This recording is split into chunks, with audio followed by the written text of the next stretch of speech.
আসসালামু আলাইকুম। প্রিয় দর্শক, অন্য মঞ্চের আলাপচারিতায় আপনাদের সকলকে আমন্ত্রণ জানাচ্ছি। দর্শক, আপনারা জানেন এই মুহূর্তে রাজনীতিতে সব বিচিত্র সব ঘটনা ঘটছে। প্রথমত জুলাই সনদ কিভাবে বাস্তবায়ন হবে, সেটা নিয়ে সরকার কি করতে পারে, তারা কি আদেশ দিতে পারে, এটা নিয়ে আলোচনা। এবং সেটার মধ্যে আবার কি হবে, ওটা দেওয়ার পর বিএনপির বক্তব্য, তাদের সঙ্গে প্রতারণা করা হয়েছে, জাতীয় ঐক্যের নামে অনৈক্য তৈরি করা হয়েছে। এর মধ্যে জামাত বলছে গণভোট করতে হবে এবং সেটা ইমিডিয়েট করতে হবে, নির্বাচনের আগেই করতে হবে। বিএনপি বলেছে নির্বাচনের দিন করতে হবে। এই সমস্যাগুলি মিটবে কিভাবে? না মিটলে নির্বাচন হবে কিভাবে? এর মধ্যে আবার ওই যে বলে না গজের উপর বিস্ফোরা, সেটা হলো যে এনসিপির প্রতীক চাইলো শাপলা পাইলো কলি। এখন কেউ বলছে কলি পাওয়া ঠিক হচ্ছে না, শাপলা পাওয়া উচিত ছিল। এইসব নিয়ে আমরা আজকে কথা বলবো। এবং কথা বলার জন্য যথারীতি আমাদের শুক্রবারের অতিথি জনাব আনিস আলমগীর, সাংবাদিক ও কলামিস্ট, আপনাদের আমন্ত্রণে এসেছেন। জনাব আনিস আলমগীর, আপনাকে আমাদের অনুষ্ঠানে স্বাগত জানাচ্ছি। জনাব আনিস আলমগীর, আপনি যদি একটা একটা করে বলেন যে আসলে জুলাই সনদ নিয়ে হচ্ছেটা কি? সেটা তো একটা বড় কোশ্চেন জাতির। হচ্ছে এটা কি? কত কোটি টাকা খরচ করে 9 মাস ধরে বৈঠক করে তারা যেটা প্রোডাকশন দিল সেটা নিয়ে এখন যেই কয়টা বাজারে দল ছিল তারাই এটাকে আপত্তি করছে বাজারে। আহ, বলছে এই জন্যই যে বাজারে অনুপস্থিত তো আরো অনেক দল আছে। 55টা দলের মধ্যে মাত্র 25টা দল এটাতে স্বাক্ষর করেছে। তো বাকিরা অনেকের বাইরে বাকিদেরকে রেখে দিয়েছেন আপনি। এখন ঐক্যের মধ্যে যারা ছিলেন তাদের মধ্যে আবার সৃষ্টি হয়েছে এখন অনৈক্য। এবং প্রধানত এই অনৈক্য যে কারণটা সেটা হচ্ছে যে বিএনপি যে অভিযোগ করছে সেটা হচ্ছে যে এটা তাদেরকে এক ধরনের প্রতারণা করা হয়েছে এবং এটার রেফারি যারা আছে তারা নিজেরাই গোল দিয়ে দিচ্ছে। আর যে তাদের মূল অভিযোগের যে বিষয়টা সেটা হচ্ছে যে 48টা সংবিধান সংক্রান্ত যেই প্রস্তাবনা রয়েছে সেখানে 18টার মধ্যে তাদের নোট অফ ডিসেন্ট দেওয়া আছে এবং কি কারণে দেওয়া আছে সেটাও এখানে উল্লেখ আছে। কিন্তু ঐক্যমত্য কমিশন যে চূড়ান্ত যে রিপোর্ট দিয়েছে সেখানে যেখানে ভোটের কথা বলা হয়েছে সেখানে ওইগুলো উল্লেখ নাই। তো উল্লেখ যদি না থাকে তাহলে তো সত্যি এটা একটা প্রতারণা একটা দলের সঙ্গে। আর রাইট। দ্বিতীয়ত হচ্ছে যে এর গণভোট কোন দিন হবে। এটা রিজনেবল কাহিনী হচ্ছে যে এটা ভোটের দিন হওয়া উচিত, কিন্তু না, এটা ভোটের আগে হতে হবে। এবং আগে হতে হলে কেন জাতির এত টাকা শ্রাদ্ধ করবে? এবং আগে হওয়া এবং ভোটের দিন হওয়ার মধ্যে পার্থক্য কি সেটাই তো আমরা বুঝতে পারছি না। যদি সেটা বোঝানো যেত যে আগের দিন হলে আমাদের এই লাভ, ভোটের দিন হইলে আমাদের এই ক্ষতি, তো সেটা মানুষ বুঝতে পারতো। আর সবচেয়ে বড় কথা হচ্ছে এখানে ও, 9 মাস যে ইয়ে দিয়ে দেওয়া হয়েছে, আপনার টাইম ফ্রেম দিয়ে দেওয়া হয়েছে। যদি এরা বাস্তবায়ন করতে ব্যর্থ হয় তাহলে 9 মাসের মধ্যে এটা অটো হয়ে যাবে। অটোই যদি হয়ে যায় তাহলে, এবং আরেকটা বিষয় হচ্ছে যে এটাকে আইনি ভিত্তি দেওয়ার জন্য সরকার একটা ইয়েও দেবে, অধ্যাদেশও জারি করবে। তো এত কিছুর পরেও যখন অধ্যাদেশ জারি করবেন, যখন আইনি ভিত্তি দেওয়ার জন্য 9 মাসে অটো হয়ে যাবে, এবং তাও না পারলে পরবর্তীতে এরা আবার বসে ডিসিশন নেবে সংসদ সদস্যরা, এত কিছু হওয়ার রাখা সত্ত্বেও তাহলে গণভোটটা কি কারণে সেটাই আমি বুঝি না। এটা আমার মাথায় আসছে না, আপনি জানেন কিনা জানি না। আর এই গণভোট যদি আহ হবেই, সেখানে যদি আবার না ভোট ইয়ে হয়, আপনার জয়ী হয়, তাহলে এই যে অধ্যাদেশ জারি করছেন আপনি এবং 9 মাসে যে টাইম ফ্রেম দিচ্ছেন তাহলে সেগুলো কোথায় যাবে? এবং আমার তো মনে হচ্ছে যে যদি সত্যিকার অর্থে না ভোট জয়ী হওয়াটা অসম্ভব কিছু না, যদি বিএনপি এখানে অবস্থান নেয়, বিএনপি অলরেডি সোশ্যাল মিডিয়ায় তাদের ক্যাম্পেইন আছে, অনেকগুলো ইস্যুতে তাদের না, এবং এটা ধরেই রাইট। নিচ্ছে যে তারা গণভোটের বিরুদ্ধেই একটা অবস্থান নিয়েছে।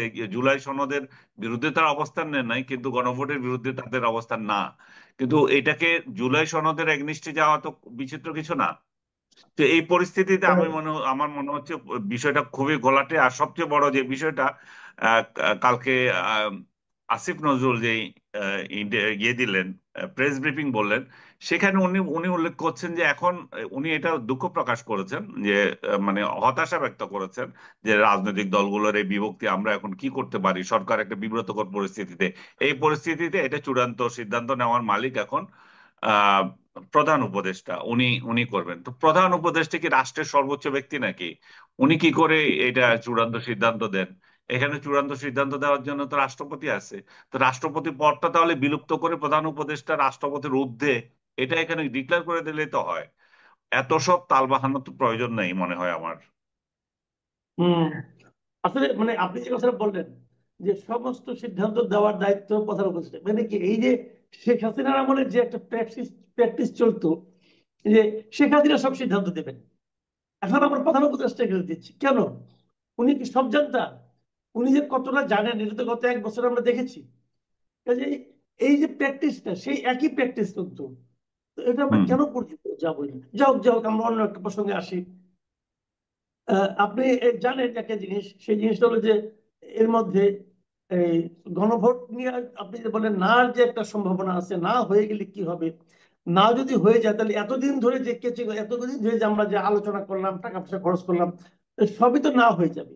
কিন্তু এই যে হুম। সংস্কার জুলাই সনদ যেটা হয়েছে, তার মধ্যে তো ভালো ভালো অনেক কিছু আছে। এই সবগুলিকে না করার যে রিস্কটা, এই রিস্কটা এবার জামাতে ইসলাম নেওয়ার জন্য তো গো ধরেছে কেন? জামাতের এই গো ধরার কারণটা কি আপনি কোনো ধারণা করতে পারেন? কেন এর মধ্যে পিছনে কি রাজনীতি থাকতে পারে? আমি জানি না, তারা বিএনপি যেটা করবে সেটার বিরোধিতা করাই হয়তো এখন তাদের রাজনীতি হয়েছে। আওয়ামী লীগ যা করবে তার বিরোধিতা করা যখন একসময় বিএনপি রাজনীতি ছিল, এখন এই অবস্থা কেন? তারা একটা জুলাই সনদ করেছে, আপনি যেটা বললেন 84টা পয়েন্টের মধ্যে সবগুলো তো খারাপ তা তো না, অনেকগুলোই তো রাইট। জাতির প্রয়োজন আছে। তো আছে। সেগুলোর জন্য তো সংসদই ছিল সবচেয়ে বেটার ওয়ে। এখন আপনারা সংসদকে পাশ কাটিয়ে নিজেরা করতে চান সেই জায়গায়ও আপনাদের আপত্তি। এবং গণভোট কেন আগে হতে হবে সেটার কোনো ব্যাখ্যা আমি আমি সুস্পষ্টভাবে পাচ্ছি না যে এটাতে এই উপকার হয়।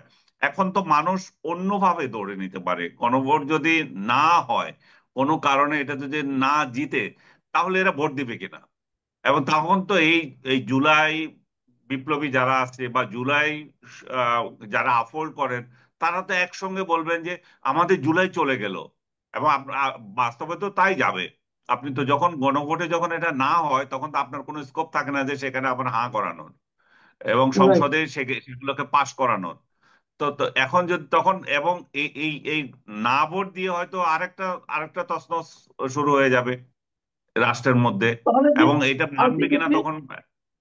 আলটিমেটলি আপনাকে মনে হচ্ছে যে নির্বাচনটাকে বিলম্বিত অথবা ভণ্ডুল করার জন্য এগুলি হচ্ছে? এটা যারা নির্বাচনে এটা তো বিএনপি অলরেডি বহুবার বলছে। বিএনপি তো এক ধরনের মানে ফাঁদে পড়েছে যে তারা সবকিছুতে হাঁ হাঁ হাঁ করে আসছিল, যে তারা যে কোনো পর্যায়ে ইলেকশনটা চাচ্ছিল। আপনি বহু আলোচনায় বলছিলাম যে বিএনপি ইলেকশনের জন্য মরিয়া হয়ে গেছে, এই ইলেকশনের জন্য মরিয়া হতে গিয়ে তাদের অনেক কিছু স্যাক্রিফাইস করতে হচ্ছিল। এই স্যাক্রিফাইস করতে করতে তাদের এই 1 দশা হয়েছে। তারা যখন যে পয়েন্টে দাঁড়িয়েছিল যে ডিসেম্বরের মধ্যে ইলেকশন দিতে হবে, সেটাই ছিল তাদের বড় স্ট্যান্ড। তারা সেখান থেকে সরে গিয়ে আজকে এত সব কাহিনী তৈরি হচ্ছে। এখন ইলেকশন হবে কিনা সেটা নিয়ে আমরা দুশ্চিন্তা আছি। আর এই দুশ্চিন্তা মানে আমাদের দুশ্চিন্তা না, এটা জাতির দুশ্চিন্তা। জাতি একটা অন্ধকার, একটা মানে গর্তের মধ্যে পড়বে, যেখান থেকে উঠে আসা আরেকটা কঠিন ব্যাপার হবে। এই এটা কিভাবে অতিক্রম করবেন আমি জানি না। ডক্টর ইউনূসের কি সাধ্য আছে যে তখন এটাকে অতিক্রম করে উনি ইলেকশন দিতে পারবেন? আইন শৃঙ্খলার পরিস্থিতি ঠিক নাই, পুলিশ প্রশাসন ঠিক নাই, সেনাবাহিনী এখানে কতটা ভূমিকা রাখবে সেটা গত 15 15 মাসে তাদের ভূমিকা দেখেও আমরা বুঝতে পারি।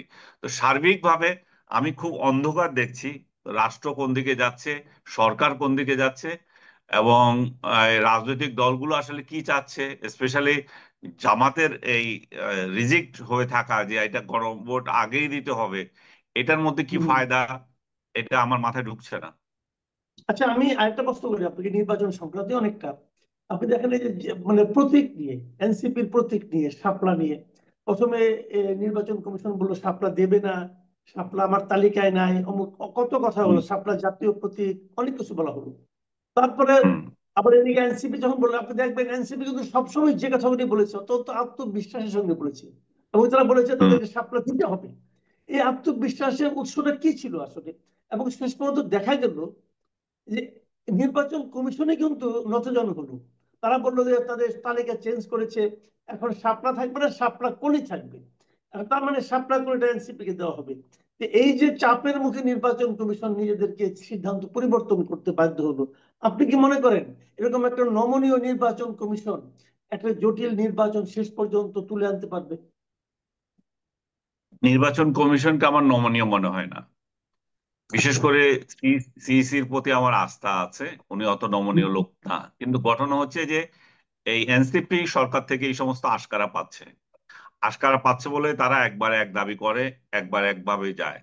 তাদের প্রধান দাবি ছিল যে এখানে শাপলা দিতে হবে। ঠিক আছে, শাপলা আমিও আপনিও আমরা অনেকে বলেছি শাপলা দিতে সমস্যা কোথায়? শাপলা জাতীয় প্রতীক যেভাবে আছে সেভাবে না, অন্যভাবে দাও। তো এখন অন্যভাবে দিতে গিয়ে সেটাকে যে আবার একবার কলি বানিয়ে ফেলতে হবে সেটা তো জরুরি না। আচ্ছা, বানিয়েছেন বানিয়েছেন, সেই বানানোর মধ্যে আবার এটা শাপলা কলি লিখবেন কেন? শাপলা থাকলেই তো হয়। কলি আর কলি ছাড়া দুইটাই তো শাপলা। আপনি আবার শাপলা কলি দেওয়া দরকার কি? আর কলি দিয়েছে বলে এনসিপি লোকেরা আবার ভাবতেছে আমাদেরকে কলি বানিয়ে দিয়েছে, আমাদের ফুটতে দিচ্ছে না, আমাদেরকে শিশু বলেছে। কেন আপনার কলিতে শিশু মনে করেন কেন? কলিতে তো যৌবনও আছে, এটাই তো মনে করতে পারেন যে আপনি যৌবন প্রাপ্ত হচ্ছেন। আপনারা আপনারা যে যুবক শ্রেণী আছে, তরুণ শ্রেণী আছে, তারা কলি তাদের প্রতীক। আর ফুটে যে গেছে সে তো বুড়া। তাহলে আপনি তো ইন্টারপ্রিটেশন আপনি আপনার মতো করছেন কেন? ব্যাখ্যা তো আপনি ভালো পজিটিভলিও নিতে পারেন, নেগেটিভলিও নিতে পারেন। কিন্তু আমি মনে করি যে এটা কুড়ি নাম দেওয়া দরকার ছিল না, এটা সাপ্লাই দেওয়া দরকার ছিল।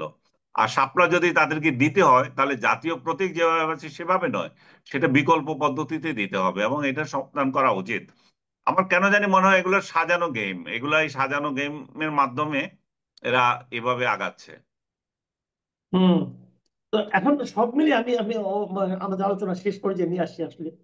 সব মিলিয়ে আপনার কাছে কি মনে হচ্ছে সামনে নির্বাচনকে নিয়ে আপনি আসলে কি দেখছেন, মানে কি হতে পারে, কোন দিকে কি হতে পারে, রাজনীতির দিক দিয়ে কি হতে পারে, ডক্টর ইউনূসের দিক দিয়ে কি হতে পারে, এবং সবচেয়ে বড় কথা জনগণ যে প্রত্যাশা করেছিল দীর্ঘদিন ধরে যে তারা একটা নির্বাচন, অবাধ নির্বাচন হবে, সেই নির্বাচনে ভোট দিতে চাইবে, সেটার কি হতে পারে?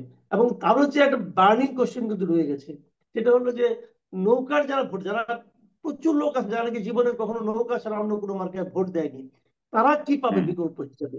এই সব মিলিয়ে আপনি সামনে কি দেখছেন?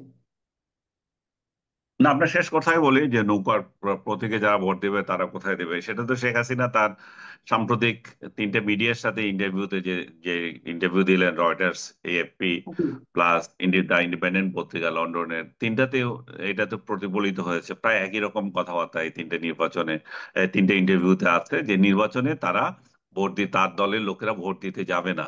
এখন আপনার আগের কথাই বলি যে আপনি কি অন্ধকার দেখছেন? আমি অন্ধকার দেখছি এই জায়গায়, মানে অনিশ্চয়তা দেখছি এই জায়গায় যে নির্বাচন নিয়ে যারা নির্বাচনে যেতে পারতো, বিএনপি, জামাত এবং আদার্স, এরা তো এক সুরের লোকজন সব।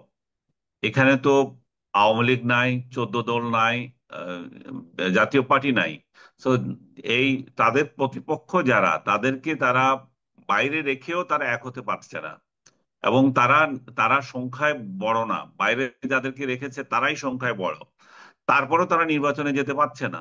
এই পরিস্থিতিতে আওয়ামী লীগ যদি ডিসিশন নেয় যে আমরা নির্বাচন হতেই দেব না, এখন নির্বাচন তো বর্জনের কথা হচ্ছে, বর্জন মানে হচ্ছে ভোট দেব না, এরপরে যে যদি বলে যে আমরা নির্বাচন হতেই দিব না, যেটা 2014 সালে বিএনপি নিয়েছিল বা জামাত নিয়েছিল, তো সেই পরিস্থিতি যদি তৈরি হয় তাহলে দেশের কি পরিস্থিতি হবে? তাহলে এটা নিয়ে আমি বেশি চিন্তিত যে আওয়ামী লীগ শুধু ভোট দেবে না বলেছে। ভোট দেবে না এটা তো খুব শান্তিপূর্ণ ব্যাপার, যেটা 2024-এ বিএনপি করেছিল। বিএনপি কিন্তু 2024-এ কোনো আক্রমণ করে নাই, 2024-এ Right. তারা পার্টিসিপেট করে নাই। কারণ 2018 সালে তারা এই নির্বাচনে অংশগ্রহণ করে, শেখ হাসিনার নির্বাচনে অংশগ্রহণ করে তারা প্রতারিত হয়েছে এবং হুম। জেনুইনলি তারা প্রতারিত হয়েছে। সেজন্যই তারা 24-এ অংশগ্রহণ করে নাই। এই অংশগ্রহণ না করাটা আবার শান্তিপূর্ণ ছিল, যেটা 14-এর মতো ছিল না। এখন যদি আওয়ামী লীগ ডিসিশন নেয় যে 14-এর মতো করব আমরা, তাহলে কি হবে? আওয়ামী লীগ আরো একটা ইনস্টেন্স তো রেখেছে, 96 সালে যে নির্বাচন, 15ই ফেব্রুয়ারির যে নির্বাচন, সেই নির্বাচন কি ছিল? সেই নির্বাচন তো জাতির ইতিহাসের সবচেয়ে কলঙ্কিত নির্বাচন ছিল। সেখানে তো ভোট কেন্দ্রই বসে নাই, তারপরে ডিক্লার হয়ে গেছে কে প্রার্থী। তারপর সেই প্রার্থীরা এবং কয়দিনের মধ্যে সেটা একটা বিশেষ প্রয়োজনে তারা সংসদে বসেছিল এবং আহ, বিশেষ আপনার এই যে কেয়ারটেকার গভর্নমেন্ট বিল পাশ করে তারা বিদায় নিয়েছিল। তো এখন জি। যদি 96 সালে আপনি খেয়াল করে দেখেন একই কায়দায় আওয়ামী লীগ বর্জন করেছিল এবং কি হানাহানি হয়েছিল এবং কোন ভোট কেন্দ্রই বসতে পারে নাই। তো আওয়ামী লীগ যদি 96 স্টাইলে ইলেকশন করতে যায়, আহ, বর্জন করতে যায়, আওয়ামী লীগ যদি বিএনপি কে অনুসরণ করে 2014 স্টাইলে যায়, তাহলে যে ভয়াবহতা হবে, সে যদি 2024-কে সরি 14-কে অনুসরণ করে যদি যায় সেটা ভয়াবহতা হবে। আর 24-কে অনুসরণ করে যদি যায় তাহলে ঠিক আছে, যারাই আসুক তারা আসুক, দেখা যাক তখন কি হয়। তখন আওয়ামী লীগ কতদিন টিকে সেটা হচ্ছে বিষয়, কারণ শেখ হাসিনা তো এর মধ্যে ডিক্লার করেছে যে যে এরা হবে অবৈধ সরকার এবং অবৈধ সরকারের সময় তিনি দেশেও ফিরে আসবে না। এর মধ্যে আপনি জানেন যে তার বিরুদ্ধে রায়ও হয়ে যাবে। তো সবগুলো মিলে আসলে দেশ কোথায় যাবে আমি জানি না। কিন্তু আশঙ্কার বিষয়, ডক্টর ইউনূসের হাতে মানুষ ক্ষমতা দিয়ে যে উচ্চাশায় মানে আশা বেঁধেছিল আর কি, সেটা গুড়ে বালি হয়েছে। উনি পদে পদে সর্বত্র, উনি সর্বক্ষেত্রেই উনি একজন ব্যর্থ শাসক হিসাবে প্রমাণিত হয়েছে। আমরা যারা ওনার সমালোচনা করতাম, আমাদেরকে যারা অ্যাটাক করতো, এখন সুখের খবর নাকি দুঃখের খবর বলবো না, ওরাই এখন ডক্টর ইউনূসকে গালাগালি করে। যে হম। আমাদেরকে, আমরা যারা, আমি তো ডক্টর ইউনূসের সমালোচনা করছি 6 মাস পরে, 6 মাসের পরে সমালোচনা করেও যাদের গালি শুনেছি, তারাই এখন ইউনূসকে গালাগালি করে। জি, আসলে আসলে আপনি যেটা বলেন, মানে এটা আসলে খুবই একটা ভয়াবহ পরিস্থিতির দিকে হয়তো আমরা যাচ্ছি, আমরা জানি না কি হবে। ধন্যবাদ জনাব আনিস আলমগীর।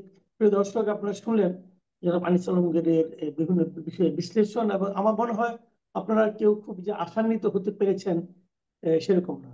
এবং আমার এটাও মনে হয়, যেহেতু আপনারা আশান্বিত হতে পারেন না, আপনাদের চিন্তা ভাবনা তো আমাদেরকে প্রভাবিত করে।